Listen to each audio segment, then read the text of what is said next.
waxaan isugu dirayaa cashar yar oo gaaban sida maaragtay bayteriga oo markasta full u ahaado oo aad full uga dhigan karto iyadoo aan maaragtay kugu jiraan wax yar kugu jiro aad full uga dhigi karto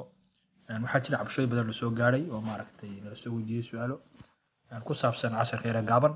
waxaan rabaa maaragtay inaad la wadaago idina maaragtay ka faa'iidaysataan marka khiyaaray la socod wanaagsan setting ayaa tagaysaa marka hore setting markaad tagto waxaad tagaysaa meesha ay ku qoran tahay about phone telefoonkaaga haddaad eegto about phone baa ugu hooseysa developer option kuma jirto telefoonkaaga waayo active maaha oo kumaadan soo dirin marka waxaad ku dhufanaysaa about phone markaad ku dhufato ay saas idin soo baxdo waxaad ku dhufanaysaa meesha ay ku qoran tahay software information markaad tagto waxaad tagaysaa build number baad tagaysaa halkaas ku dhufanaysaa ilaa